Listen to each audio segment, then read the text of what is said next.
अस्सलाम वालेकुम। प्रोग्राम जुर्म अंजाम के साथ मैं हूं मुजाहिद शेख। आज के प्रोग्राम में हम आपको दिखाएंगे कि कैंट विजन यानी कि डिफेंस से पुलिस स्टेशन की हदूद में एक खातून 13वीं मंजिल से छलांग लगाती है और ज़िंदगी का खात्मा कर लेती है। पिछले चंद रोज़ में 2 खवातीन ने बुलंद इमारतों से जंप करके अपनी ज़िंदगी का खात्मा कर लिया। इनकी ज़िंदगी का ख़त्म करने का मकसद क्या था? कौन से ऐसे दुख थे, कौन सी ऐसी तकलीफ़ें थीं कि ये इतनी बुलंद इमारतों से जंप कर देती हैं और ख़ुद को ख़त्म कर लेती हैं? पुलिस क्या कहती है, मोटिवेशनल स्पीकर क्या कहते हैं और सोसाइटी क्या कहती है, ये सब कुछ जानने की कोशिश करते हैं आज के इस प्रोग्राम में। डिफेंस के शॉपिंग मॉल में खातून की मुबैना खुदकुशी का मुकदमा दर्ज कर लिया गया है। पुलिस ने मुलजिम हमाद को गिरफ्तार करके तफ्तीश का आगाज़ कर दिया है। थाना डिफेंस की हदूद में जो एक वीडियो आप स्क्रीन पर देख रहे हैं, इसमें वाक़या कुछ इस तरह से है कि एक खातून बहुत ऊंची जगह से नीचे जंप करने की कोशिश करती है, छलांग लगाने की कोशिश करती है और उसके साथ खड़ा हुआ एक नौजवान उसको बचाने की कोशिश करता है और उसी खिड़की के साथ 2 नौजवान उसकी मोबाइल पर फुटेज बना रहे होते हैं और नीचे खड़ा वो शख्स मोबाइल से जब वीडियो बनाता है तो साथ उसके साथ खड़े हुए लड़के को और उसके साथ खड़े हुए 2 लड़के जो मोबाइल पर फुटेज बना रहे हैं उनको वार्निंग करता है कि खातून नीचे गिर जाएगी, आप इसको बचाएं। बचाने की कोशिश भी उस नौजवान की जानिब से की जाती है जो बाद में मुलजिम करार दिया जाता है, लेकिन वो कोशिश में कामयाब नहीं होता और 13वें फ्लोर से वो खातून आकर ज़मीन पर गिरती है और मौके पर ही दम तोड़ देती है। दूसरी जानिब हम आपको ये वो इमारत दिखा रहे हैं जहाँ से वो छलांग लगाने की कोशिश करती है, फिर कुछ बचने की भी कोशिश करती है और वो साथ उसके जो नौजवान था वो भी उसे बचाने की कोशिश करता है, जिसमें वो कामयाब नहीं होता। ये एक कमर्शियल प्लाज़ा है, इसके ऊपर छोटे छोटे से अपार्टमेंट्स हैं, लोग रहाइश रखते हैं, लोग जो है किराए पर भी वहाँ पे रहाइश पजीर हैं। पुलिस की अब तक की इन्वेस्टिगेशन के मुताबिक कि ये खातून उस नौजवान के साथ 2 रोज़ से यहाँ पर मौजूद थी, ये पुलिस की इन्वेस्टिगेशन कहती है। उसके बाद ये ना जाने किस बात पर इनका झगड़ा होता है, बहसो तकरार होता है और ये खातून अपनी ज़िंदगी का खात्मा करने के लिए वहाँ से जंप लगाने की कोशिश करती है, कूदने की कोशिश करती है, फिर ना जाने वो बचने की भी कोशिश करती है और उसको बचाने की भी कोशिश की जाती है, जिसमें वो नौजवान कामयाब नहीं हो पाता। पुलिस की इन्वेस्टिगेशन ये कहती है कि ये मुकदमा कुछ बड़ा उलझा हुआ है, इसकी गुत्थियाँ सुलझाने की वो कोशिश कर रहे हैं। लोगों के ज़हन में बहुत सारे सवालात थे इस वीडियो को लेकर। कुछ लोग कहते हैं ये वीडियो क्या थी, ये वीडियो में क्या हो रहा है। इस वीडियो में सिर्फ ये होता है कि एक खातून वहाँ से अपनी ज़िंदगी को ख़त्म करने के लिए जंप करती है और उसका दोस्त या उसका साथी उसको बचाने की कोशिश करता है। ये वीडियो क्या मकतूला खातून जो थी उसी की है और वो मुलजिम जो इसमें इस वक्त पुलिस की हिरासत में है वही है। इसको फ्रांसिक के लिए भी भेजा जाएगा। SHO डिफेंस ए ने सबसे पहले वहाँ पे रिस्पॉन्ड किया और वहाँ पे मौके पे पहुँचा। वहाँ पे डेड बॉडी पड़ी हुई थी और मौके पर वो नौजवान शायद मौजूद भी था जिसको गिरफ्तार कर लिया जाता है। इसी मुकदमे में, इसी केस में, इसी खातून की हलाकत के मामले में उसका बेटा जो है वो मुकदमे का मुद्दई बनता है और 302 की दफात के तहत FIR भी दर्ज कर ली जाती है और जो साथ उसका बचाने वाला साथी था उसे पुलिस बाकायदा गिरफ्तार कर लेती है। लेकिन अब हम चलते हैं सबसे पहले ऑपरेशन पुलिस के पास कि पुलिस का मौक़िफ़ इसके बारे में क्या है।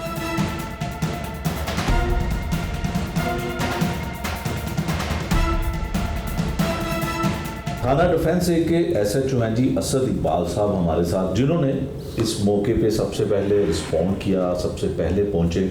वाक़या हुआ क्या, खातून जो है वो गिरी या उसको गिराया गया, ये तो यकीनन अभी इन्वेस्टिगेशन हो रही है। मामला हुआ क्या, वो इलाका किस तरह का है, किस तरह के लोग वहाँ पे रहते हैं, ये कुछ थोड़ी तफसील SHO डिफेंस ए जो है उनसे जानने की कोशिश करते हैं। असद भाई बहुत शुक्रिया आपका। असद भाई ये बड़ा अचानक सा एक जो खबर सामने आई कि खातून शायद चौथी मंजिल थी, वहाँ से गिरी। जी 13 फ्लोर था, ये गोल्ड क्लास अपार्टमेंट्स ठीक हैं है। और इनके 13 फ्लोर से एक फ्लैट की बैल्कनी से ये जो मोहतरमा ये गिरी थी ठीक है। और 4th फ्लोर पे वो गिरी हैं। उधर से हमें 15 की एक कॉल मसूल हुई है कि ऐसे ऐसे डेड बॉडी जो इधर पड़ी हुई है। उधर जब मौके पे गए हैं तो ख़ातून की डेड बॉडी, डेथ उनकी हो चुकी थी। वो ऊपर से 13 फ्लोर पे एक फ्लैट था, उधर से वो एक लड़के के साथ मौजूद थी, उधर से वो गिरी हैं। हमने उसको बॉडी को कब्जे में लिया, कानूनी कार्रवाई की है, पोस्टमार्टम करवाया गया, फोरेंसिक करवाई गई है।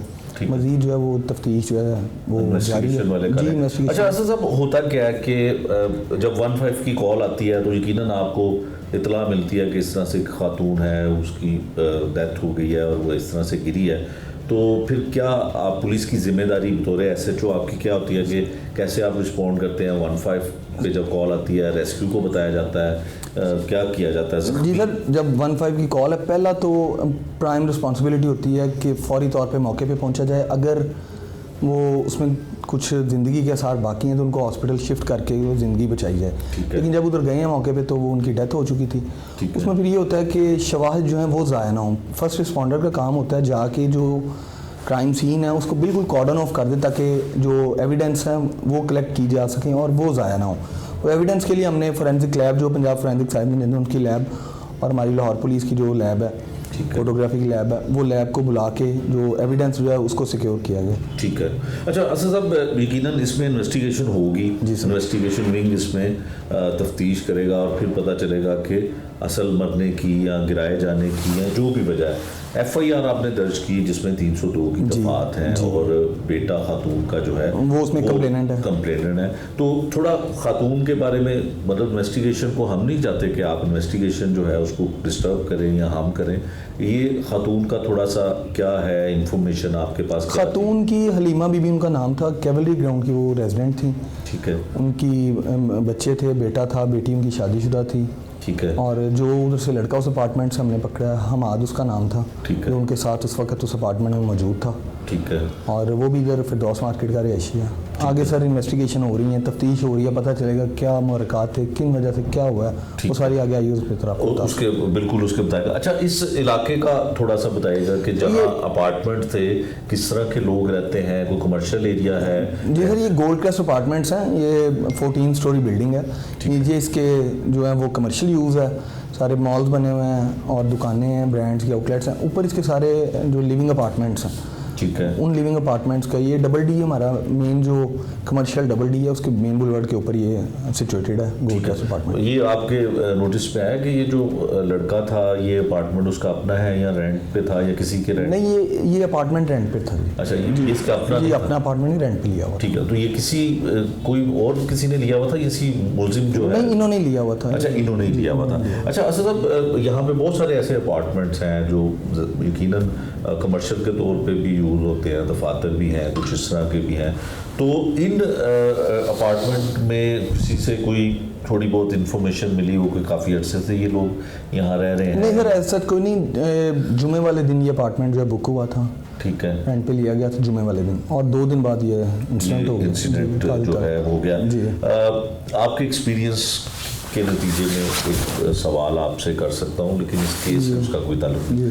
आप बता सकते हैं कि इसमें क्या मुहर्रकात हो सकते हैं? क्योंकि एक वीडियो जो है वो मंजर आम पर आई है, यकीनन वो आम लोगों ने बनाई, जिसमें वो खातून को बचाने की एक नौजवान कोशिश। सर वो अभी वीडियो की फोरेंसिक होगी, उसकी कितनी वो इधर इसी वकूए की वीडियो, वो तो चीज़ें बाद की बात है ना। वो जब चीज़ें सारी इन्वेस्टिगेट होंगी, फोरेंसिक्स के रिजल्ट आएंगे, पोस्टमार्टम के रिजल्ट आएंगे, तो उससे पता चलेगा कि चीज़ें क्या हैं, तफ्तीश किस सिमत को जा रही है। ठीक है। फिल वक्त इतना ही कह सकते हैं, इससे ज़्यादा नहीं। ठीक है। ये थे जी SHO डिफेंस A जो सबसे पहले वहाँ पे रिस्पॉन्ड करते हैं। सबसे पहले वहाँ पे जाकर जो हलाक होने वाली खातून थी उसको वहाँ से जो है वो शिफ्ट करते हैं और उसके बाद मुकदमा जो है वो खातून के बेटे की मुद्दत में दर्ज कर दिया जाता है। ये ऑपरेशन विंग का काम इतना ही होता है। जब FIR दर्ज हो जाती है तो उसके बाद ये तमाम मामला इन्वेस्टिगेशन के पास चला जाता है कि इन्वेस्टिगेशन में तमाम चीज़ें मंजर आम पर आती हैं कि क्या खातून को गिराया गया या उसने अपनी ज़िंदगी का खात्मा खुद किया। जो एक वीडियो सोशल मीडिया पे बहुत वायरल हुई लोगों ने वहाँ पे वीडियो बनाई कि खातून जो है वो वहाँ से नीचे कूदने की कोशिश कर रही है और एक नौजवान उनको पकड़कर बचाने की कोशिश भी करता है, लेकिन उसमें वो कामयाब नहीं होता।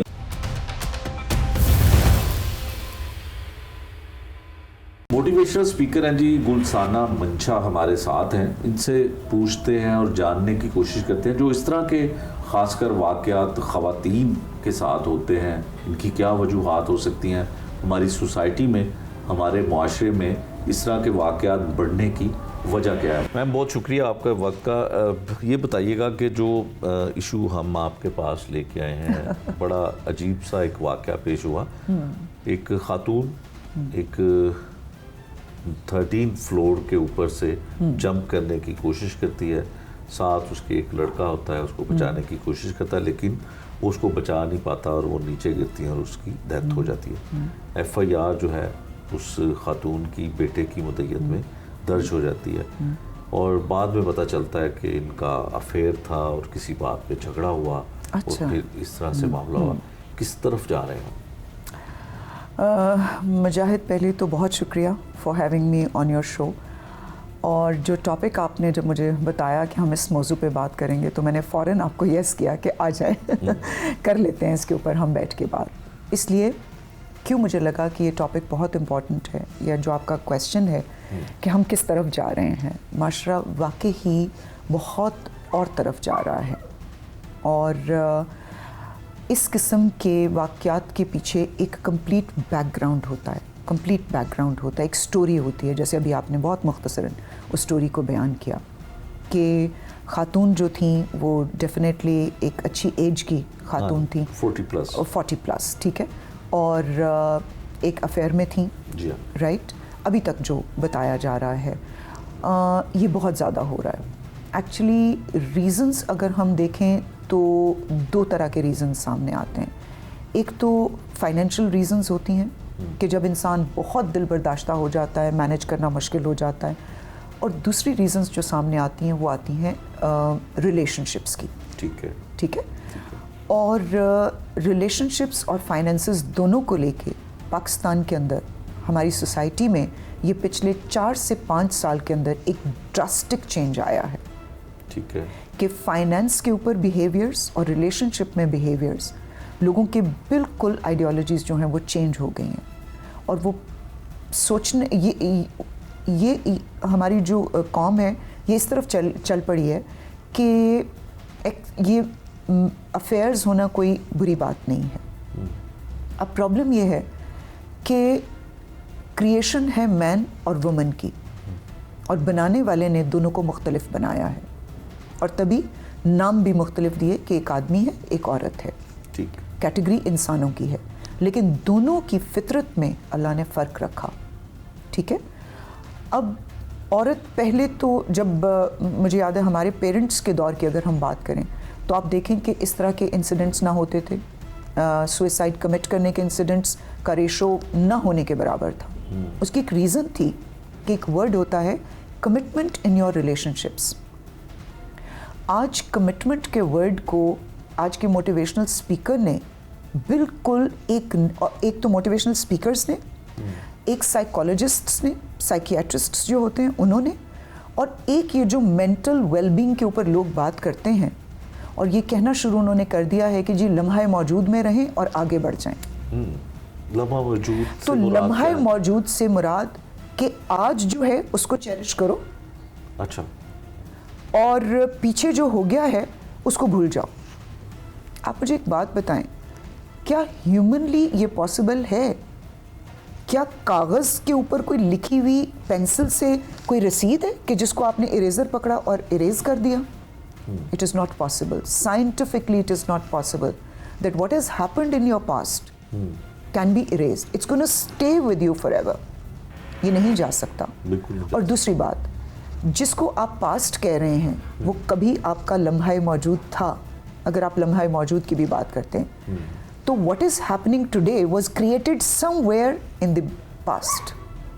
क्रिएट आप ही ने किया है। ठीक है। तो दिल बर्दाश्ता हो जाते हैं फिर। तो आदमी की फितरत ऐसी है कि वो तो अगले तरफ चल पड़ता है। ठीक है। अच्छा है? मैडम, जो जिस केस का हम जिक्र कर रहे हैं इसमें हाँ। ये खातून डाइवोर्स हुई और 2 दफा ये देखें डाइवोर्स ना, हुई, पुलिस आ गई वो पुलिस background सामने, इन्वेस्टिगेशन हाँ। के मुताबिक।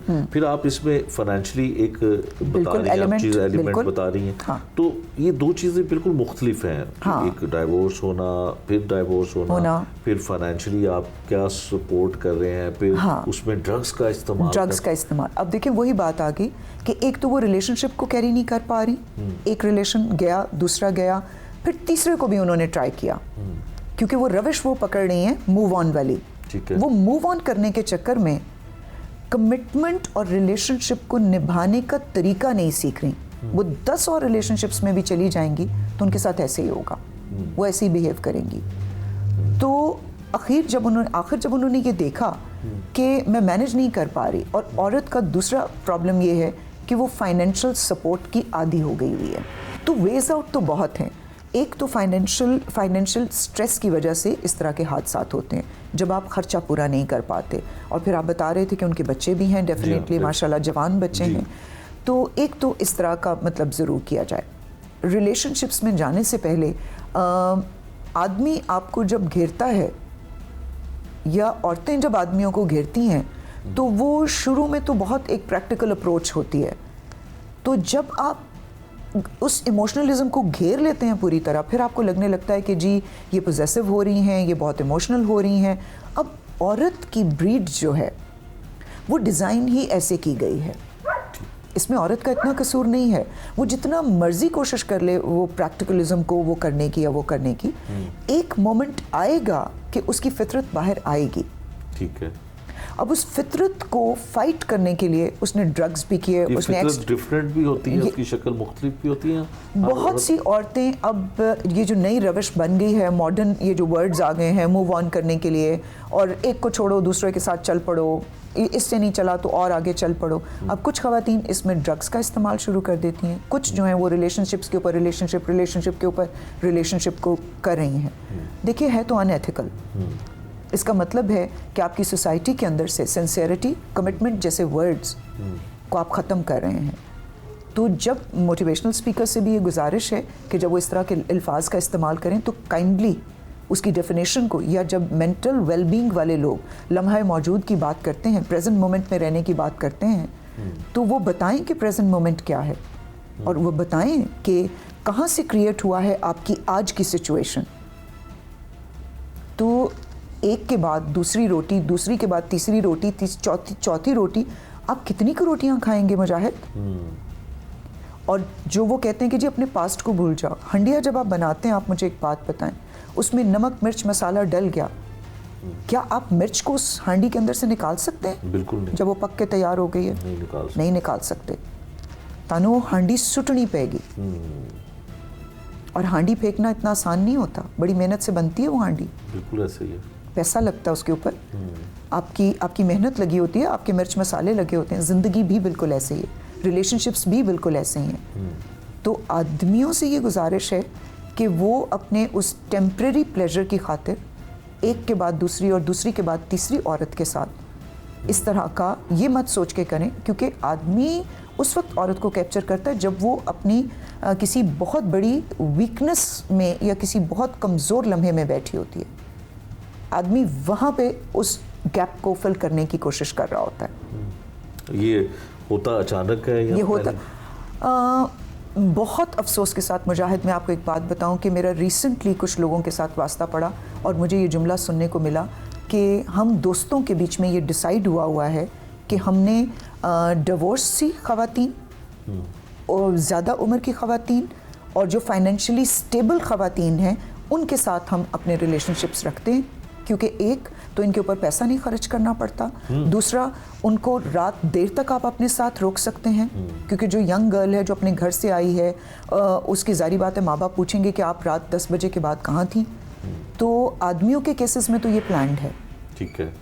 ख़वातीन जो हैं they fall a trap to this thinking, क्योंकि वो खुद शायद सिंसियरिटी के साथ चलती हैं, तो उनको ये लग रहा होता है कि अगला बंदा भी सिंसियरिटी के साथ आ रहा है। ठीक है। जब मैम इसमें एक सबसे पहलू एक बड़ा देखने में आया कि ऐसी मौत जो मरने के बाद भी बदनामी का बायस भी बनी, उसके बच्चों के लिए भी, उसके ख़ानदान वालों को भी अब एफआईआर में जो मुद्दई है उसका बेटा है मकतूला का, वो हमने उससे रब्ता करने की कोशिश की, हम उससे बात करने की कोशिश करते हैं। पुलिस ने भी हमें कहा कि वो बात नहीं करना चाहता, लेकिन जो इल्ज़ाम है उसकी तरफ से, जो एफआईआर हुई है उसमें ये है कि उसको फेंका गया, उसकी माँ को फेंका गया और उसे किडनैप किया गया था। हालांकि अब तक की जो पुलिस की इन्वेस्टिगेशन है उसमें ये कहा जाता है कि इसको अपनी मर्ज़ी से, ये 2 दिन से उसी अपार्टमेंट में उस लड़के के साथ मौजूद थी जो गिरफ़्तार भी हो चुका हुआ है, और अपनी मर्ज़ी से ही ड्रग्स का इन्होंने ज़्यादा इस्तेमाल किया हुआ था और इसने वहाँ से जंप करने की कोशिश की। फिर वो लड़के ने देखा, उसने उसकी जो है वीडियो बन गई, मोबाइल पे किसी ने वीडियो एक क्लिप बना लिया, उसमें आवाज़ें भी आ रही हैं, उसमें देखा भी जा रहा है कि वो बचाने की कोशिश कर रहा है, लेकिन वो बेटा सिर्फ ये कहता है कि मेरी माँ को कत्ल किया गया। तो सामने भी नहीं आना, मतलब कोर्स उसका राइट है कि वो मीडिया पे ये बात अगर नहीं करना चाह रहा तो बिल्कुल ना करे, लेकिन पुलिस जो है वो ये कहती है कि इस तरह से नहीं, ऐसे है। तो इसको आप कैसे देखते हैं? देखिए मुजाहिद, एक तबका हमारा अभी भी जो है बहुत बड़ी एक तादाद जो है, वो ज़ाहिरी बात है उस बच्चे का रिलेशन उन खातून के साथ इस तरह का है कि वो मीडिया पे आके वो क्या बताएगा। ठीक है, वो फैमिली के बीच में भी, मतलब वो मदर की तो डेथ हो गई, मदर तो चली गई, जो भी उन्होंने किया, जो भी उनकी बैकग्राउंड थी, चाहे वो मजबूरी के तहत उन्होंने किया, चाहे वो किसी फाइनेंशियल प्रेशर की वजह से किया, चाहे वो किसी इमोशनल प्रेशर की वजह से किया। मुझे ये लगता है कि मुजाहिद, उस बच्चे को हम कसूरवार नहीं ठहरा सकते जब तक कि हम अपने माशरे को ये नहीं सिखा सकते कि क्या चीज़ ठीक है और क्या गलत है। बिल्कुल ऐसे ही है।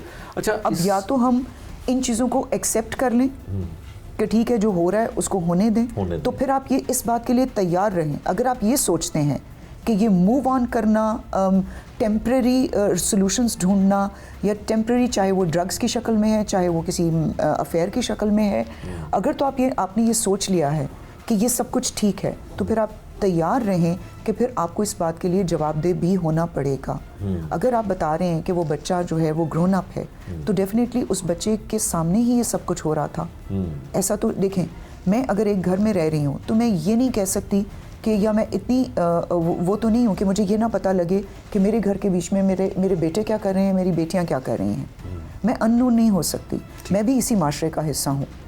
ठीक है मुजाहिद, और it's been 1 year 2 months, 14 months हुए मुझे मीडिया के साथ इंटरेक्शन करते, पब्लिक के सामने आते हुए, और आप सोच नहीं सकते कि कितने लोग मुझे अप्रोच करते हैं, क्योंकि जब आप दिखने में अच्छी लगती हैं, आप बात अच्छी करती हैं, आप पढ़ी लिखी हैं, आपका बैकग्राउंड स्ट्रांग है, तो हर आदमी का दिल करता है कि वो मुझे अप्रोच करे। ये मुझे डिसाइड करना है कि अगर एक बार मेरे साथ ऐसा हो गया है तो मुझे सेकंड टाइम किसी को अप्रोच नहीं करने देना। मैं मिसाल के तौर पे समझाने की कोशिश करूँ कि फ़र्ज़ कर लें कि मैं किसी रिलेशन में गई और मेरे साथ कोई ब्रेकेज हो गया या मेरे साथ इस तरह की एक हादसा हो गया, तो मुझे दूसरी दफ़ा ये सोचना है कि मुझे ये करना है या नहीं करना है। तो अगर मैं फिर दोबारा से कर रही हूँ तो उसमें आप अकेले आदमी को कसूरवार नहीं ठहरा सकते, उसमें मैं भी बराबर की शरीक हूँ फिर। और दूसरी बात, फिर उस रिलेशनशिप में जो आपने ये कहा कि मैं आपके साथ बहुत सिंसियर थी, तो आपकी सिंसियरिटी की इंटेग्रिटी कहाँ आके खड़ी हो गई? आपने तो खुद अपनी वो, मैंने एक बड़ी प्यारी लाइन मैंने लिखी, क्योंकि ऑथर भी हूँ, कि जब अमानत में अमानतदारी ना कर सकी तो सोचा कि अमानत लौटा दी जाए, लगा कुछ यूँ कि बददियानती से बेहतर है।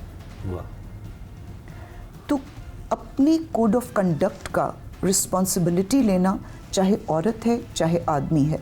आज आपकी इस कंडक्ट की वजह से आप देखें कि आपके बेटे को किस जगह आके खड़ा होना पड़ गया। बिल्कुल, वो बच्चा शायद खुद तो इतना एजुकेटेड होगा मेंटली या ब्रॉड माइंडेड होगा कि उसने अपने मदर के इस चीज़ को एक्सेप्ट कर लिया हुआ था, तभी ये सब कुछ हुआ। लेकिन शायद जो उसके इर्द गिर्द के लोग हैं वो इस एक्सेप्टेंस के लिए रेडी नहीं है। तो ये जो आप कहते हैं ना सेल्फ लव का ये जो एक रोना मचा दिया हुआ है, नहीं, प्लीज़ इस सेल्फ लव से बाहर आइए।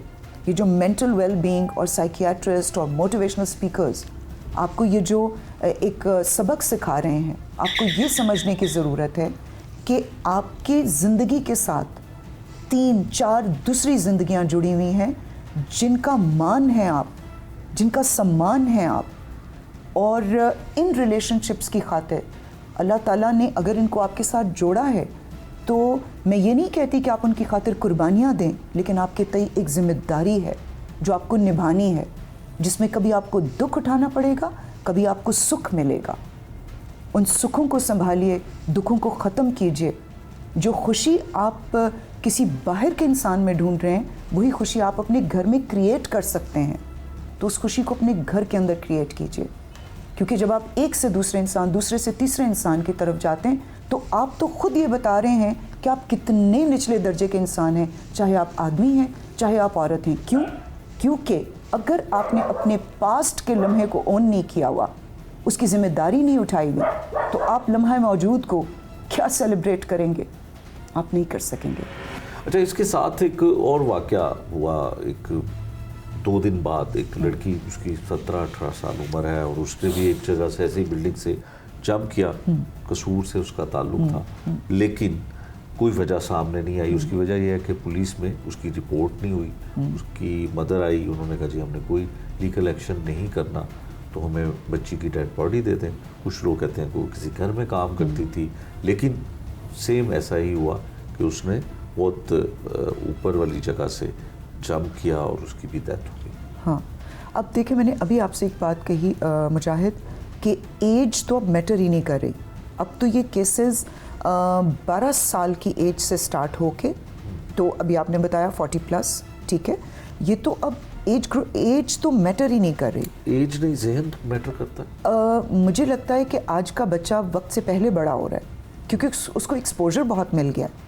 और जिन लोगों ने इस ड्रास्टिक एक्सपोजर को कंट्रोल करना सिखाना था, उन लोगों का अपना नॉलेज या उनका अपना आइडियोलॉजी इतनी वीक एथिक्स के ऊपर खड़ी हुई थी कि उन्होंने बस जो सुना कहीं से, जो पकड़ा, एक स्पीकर ने बोला या एक साइकेट्रिस्ट ने कहा कि जी ये यूं है, या एक मेंटल वेलबींग वाले ने ये बात कही कि जी लम्हा मौजूद और फलान और डमकान, ये जो नए नए वर्ड्स हैं, ये सारी टर्मिनोलॉजीज़ हैं, ठीक है।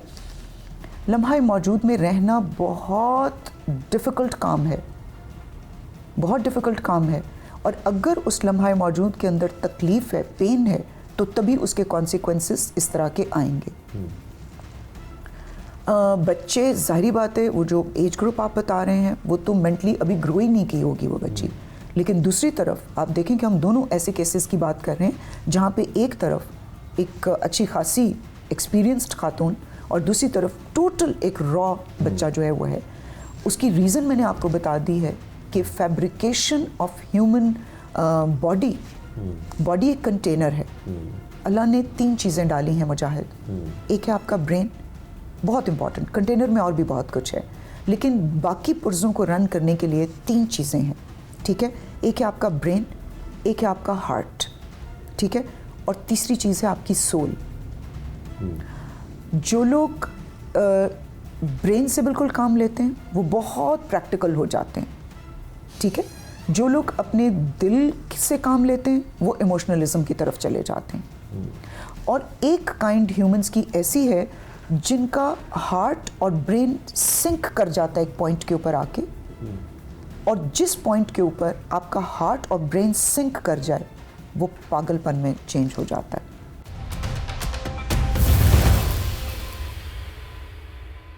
कैंट डिवीजन में ही कुछ दिन बाद एक और वाकया पेश आता है। कैंट डिवीजन के ही एक मुतलका पुलिस स्टेशन में ये वारदात रिपोर्ट की जाती है कि एक 18 साल की या 17 साल की खातून लड़की ज़िंदगी का ख़ात्मा बिल्कुल उसी तरह से करती है कि वो एक बहुत ही बुलंद इमारत से छलांग लगाती है, जंप करती है और मर जाती है। उस लड़की का ताल्लुक़ कसूर शहर से है।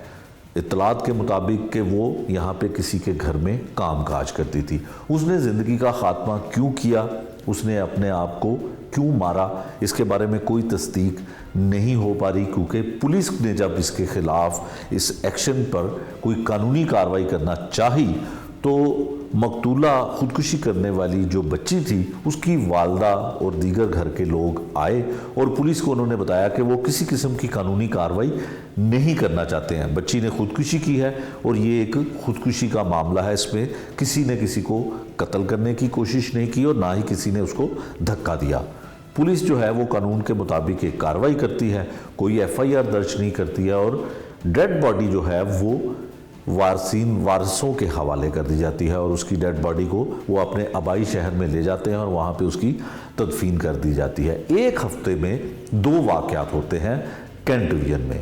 एक खातून, वो भी कमर्शियल प्लाजा और रहायशी अपार्टमेंट से जंप करती है और ज़िंदगी को ख़त्म कर लेती है। इसी तरह से थाना गालिबन हेर है, उसके इलाके में वो भी रहायशी अपार्टमेंट हैं, वहाँ से जंप करती है लड़की और अपनी ज़िंदगी का ख़ात्मा कर लेती है, लेकिन उसके कोई भी ऐसे पहलू सामने नहीं आते हैं क्योंकि घर वाले किसी किस्म की कानून के मुताबिक कोई कार्रवाई करने को तैयार ही नहीं होते हैं। ये विजुअल्स वो डेड बॉडी के हैं जो जंप करती है लड़की और मौके पे ही दम तोड़ देती है। रेस्क्यू टीमों को तलब किया जाता है, पुलिस को तलब किया जाता है, लेकिन वो उसे हॉस्पिटल जब मुंतकिल किया जाता है तो वो ज़ख्मों की ताब ना लाते हुए दम तोड़ चुकी होती है। अब हमारे साथ हैं जी फ़िरोज़ अब्बास साहब, ये भी मोटिवेशनल स्पीकर हैं। इनकी राय इस केस के हवाले से, इस वाक़े के हवाले से क्या है वो भी जानने की कोशिश करते हैं। फ़िरोज़ साहब, बहुत शुक्रिया आपके वक्त का। इंतहाई अफसोसनाक वाक़या डिफेंस के इलाके में होता है, जो जिसकी डिटेल आपको पता ही है। क्यों हो रहे हैं ऐसे वाक़यात हमारी सोसाइटी में, क्या वजूहात हैं आपके नज़दीक? और एक नहीं, 2 नहीं, कई दफ़ा ऐसे मामला जो हैं वो सामने आते हैं कि ख़वातीन अपनी ज़िंदगी का ख़ात्मा इस तरीके से करती हैं और जब उनकी बैकग्राउंड देखी जाती है तो उसमें भी ज़िंदगी उलझनों का शिकार होती है। हाँ, बिल्कुल ऐसा ही है जी, बिल्कुल। आप I agree what you are saying. तो मेरा बेसिकली, मैं अगर शेख साहब, अगर इसकी तरफ मेरा जो अगर आप ओपिनियन देखें तो मैं तो जी सबसे बड़ी बात क्रिटिसिज्म ये करूँगा, मेरा क्रिटिसिज्म है थोड़ा सा, अगर आप इजाज़त दें तो बड़े हैं मुझसे। देखिए, बात है जी, कौवा चला हंस की चाल, अपनी चाल भी भूल गया। हम लोगों ने बेसिकली ये जो हादसा जो हो रहे हैं हमारी सोसाइटी में, इसकी एक रीज़न ये है कि हम लोगों ने अपने ओरिजिन को छोड़ दिया। ठीक है, हम लोगों ने अपना origin, we have forgot that who we are actually.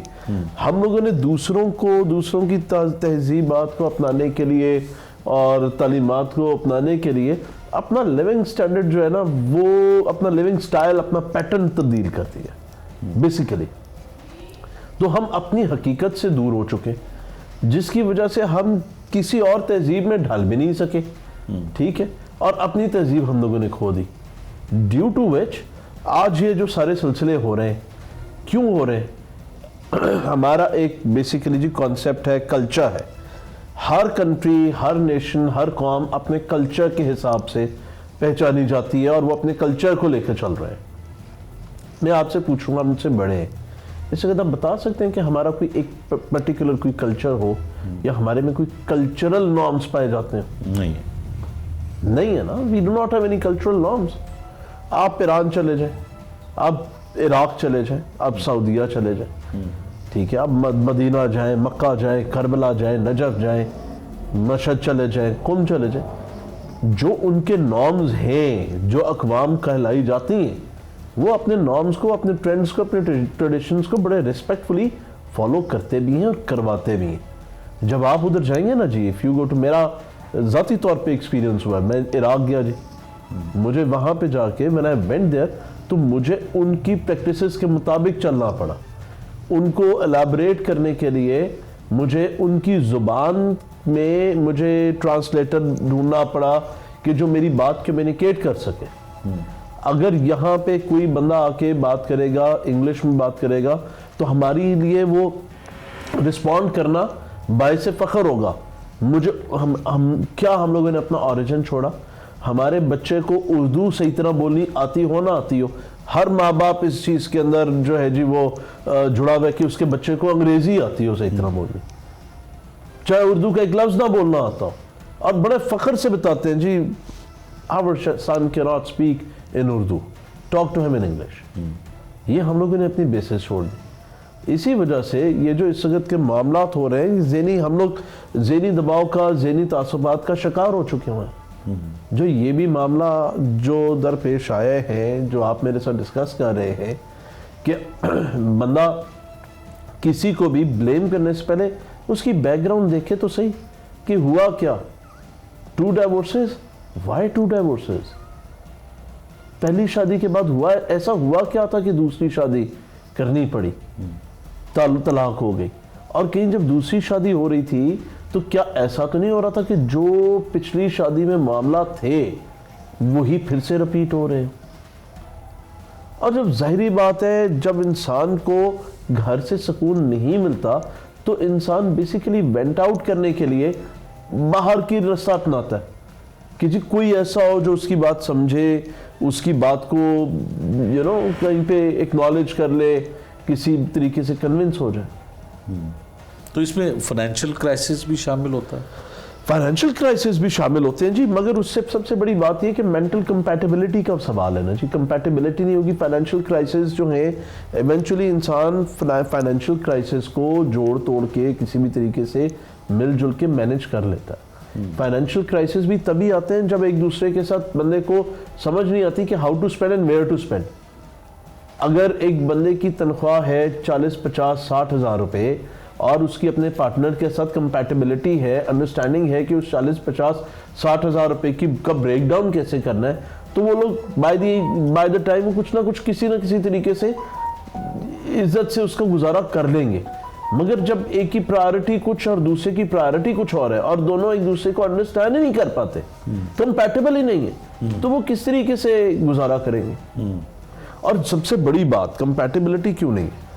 हमारी सोसाइटी में वैसे तो हम लोगों को वेस्टर्न कल्चर बहुत ज्यादा अपील करता है, अच्छा लगता है, अपील करता है, मगर हम लोग जहनी तौर पे अभी भी वो जो हमारे 1800 सदी के जो 18th सेंचुरी के जो सारे सिलसिले चल रहे थे 18th के, वही चल रहे हैं। हमारे यहाँ पे अगर एक लड़की की शादी होती है तो वेस्टर्न कल्चर अगर अपनाना है तो आप उधर की पॉजिटिविटी अपना लें, और यही आपका इस्लाम भी बताता है कि जब एक लड़का और लड़की की शादी होगी तो उनको एक इंडिपेंडेंस दे दें। The girl is not liable to take care of the husband's family.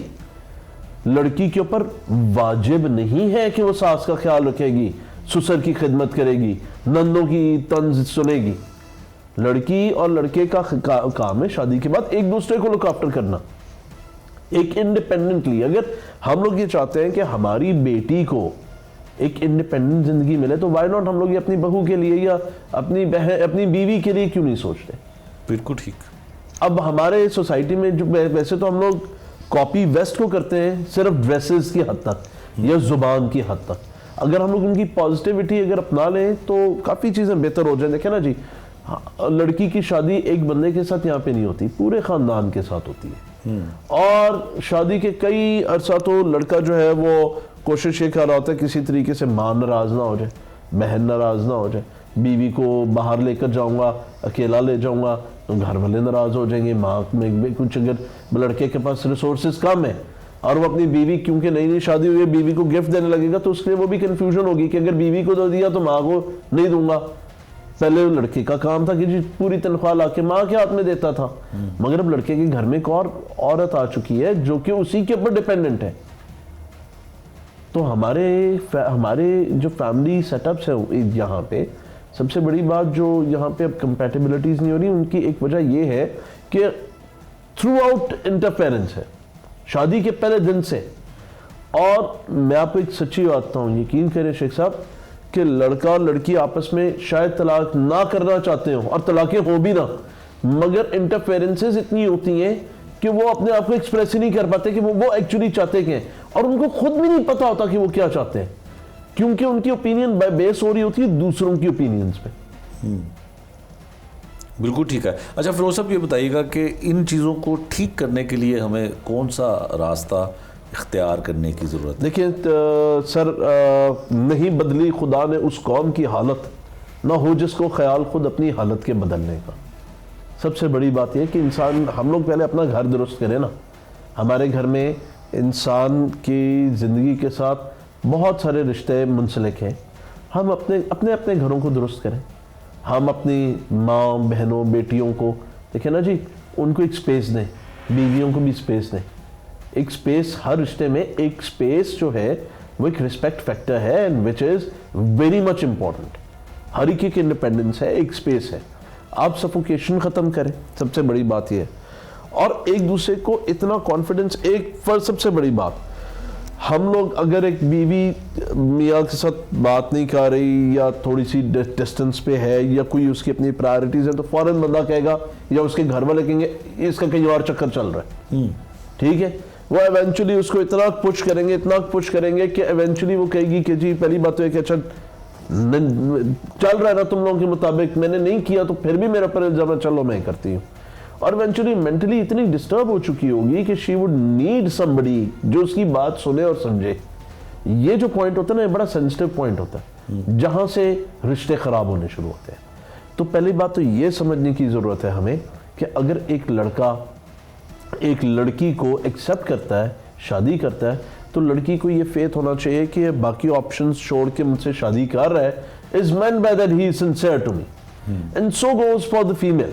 अगर एक लड़की अपना घर बार छोड़ के आई है, उसने अपना सब कुछ, अपनी इज्जत, अपना हर चीज पे आपको अपने ऊपर हक दे दिया है, तो आपके बच्चों की माँ भी बन रही है और आपके घर को भी लुक आफ्टर कर रही है, तो फिर हमें भी मेल हमें ये अंडरस्टैंड करने की जरूरत है। अगर वो फोर्सली ये नहीं कर रही, उसने अपनी चॉइस से आपके साथ शादी की है, she chose to be your partner, then give her that confidence कि अपना एक फेथ उस पर दिखाएं जो उसको आपके साथ और मजबूती से बांधे। This is my opinion, this is what I think.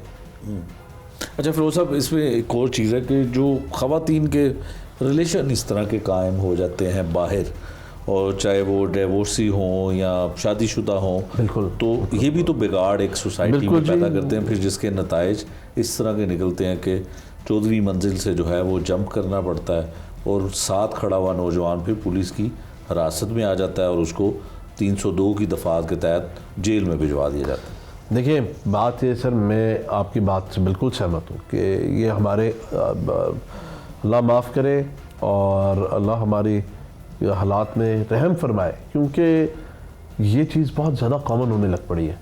हमारी सोसाइटी में डिवोर्स रेट बहुत बहुत तेज़ी से बढ़ रहा है, और उसी लिहाज से ये एक्स्ट्रा मैरिटल अफेयर्स और इस तरह की बुराइयाँ, क्योंकि हम लोग अगेन अपनी तालीमात से पीछे दूर हो चुके हैं। हम लोगों ने एक अपनी तहजीब का जो अपने जो मॉरल वैल्यूज़ हैं वो हम लोगों ने खो दी हुई है। उसकी वजह, सबसे बड़ी वजह ये है कि एक बंदा लड़का जो है, एक लड़का एक लड़की के साथ जब शादी करता है तो उसको इम्प्रेस करने के लिए पता नहीं क्या क्या सौ जतन करता है। व्हाट इफ वही लड़का शादी के बाद, ठीक है मैं समझता हूँ, मैं खुद भी I am a working person, I know what mental stress is when we are facing deadlines, when we have to meet our deadlines, when there are proposal submissions and we have to face the music in office, समझ आती है। मगर eventually अगर हम लोग उस चीज़ को थोड़ी देर के लिए साइड पे रख के, जिस लड़की को हम लोग शादी से पहले इम्प्रेस करने के लिए 100 जतन करते थे, जो भी हालात होते थे, उसको थोड़ा सा ये रियलाइज़ करवा दें कि नहीं, she is special than anybody else, तो मेरा ख्याल है काफ़ी चीज़ें बेहतर हो जाए। और दूसरी बात यह है कि हम लोगों को बीइंग ए पेरेंट्स अपने बच्चों को या हमारे जो बुज़ुर्ग हैं उनको थोड़ी सी इतनी स्पेस दे देनी चाहिए कि जो न्यूली वेड कपल्स हैं उनमें इतनी अंडरस्टैंडिंग और कंपैटिबिलिटी बन जाए कि वो एक दूसरे को, उनको और कहीं दोस्ती की इस तरीके से ज़रूरत ही ना पड़े। जब हस्बैंड वाइफ में एक अच्छी कंपैटिबिलिटी और दोस्ती होगी तो एक बीवी जो है वो अपने हस्बैंड के साथ पार्टी पर भी जा रही है, होटलिंग भी कर रही है, सोशलाइज भी कर रही है, घूम फिर भी रही है और उसको देखें सोशलिज्म भी मिल रहा है, then why would any man is going to go to any other woman. और जब हस्बैंड अपनी बीवी को हर लिहाज से पैम्पर भी कर रहा है, उसकी छोटी छोटी ख्वाहिशात का ख्याल भी कर रहा है, उसको प्रेज कर रहा है। सबसे बड़ी बात है कि आप सर खुद बेटियों के बाप हैं, मैं भी बहनों का भाई हूँ। आप मुझे एक बात है ईमानदारी से, आप you are host, I respect you for that, but being your guest I take a privilege and I ask you one thing कि एक औरत को अपने हस्बैंड से सबसे ज़्यादा चाहिए क्या होता है? एक्नॉलेजमेंट, एप्रिसिएशन, थोड़ी सी अप्रिसिएशन, अगर वो अप्रिसिएशन मिल जाए और एक एक्नॉलेजमेंट मिल जाए जिसको आप कहते हैं कि इज्जत का जुमरा मिल जाए, तो मेरा ख्याल है कि औरत would stand with him in all thick and things. मैं तो अपने घर की खवातीन के बारे में मैं ये कह सकता हूँ। अब मैं अपनी बात करता हूँ, I talk about my programme, I am giving my example. I am not very much I am not earning a lot, but my wife is participating equivalently with me. मेरे साथ मेरी सैलरी के अंदर वो गुजारा कर रही है। उसकी वजह यह है कि अगर वो कुछ करती है तो मैं उसको ओन करता हूँ। मैं I appreciate her for what she is doing, and that's what if anybody do, तो उनके घरेलू मामला ठीक हो जाए। ये था आज का जुर्म अंजाम, जिसमें हमने आपको दिखाया कि क्या वजूहात थी कि दो खवातीन अपनी ज़िंदगी का खात्मा इस तरह से कर लेती हैं, क्यों बुलंद इमारतों से छलांग लगाती हैं और ख़ुदकुशी कर लेती हैं। पुलिस क्या कहती है, मोटिवेशनल स्पीकर्स क्या कहते हैं, क्या हमारी सोसाइटी किस तरफ जा रही है, इसकी वजूहात क्या है, ये सब कुछ हमने जानने की कोशिश की आज के इस प्रोग्राम में। नए प्रोग्राम तक के लिए मुझे दीजिए इजाज़त। अल्लाह निगहबान।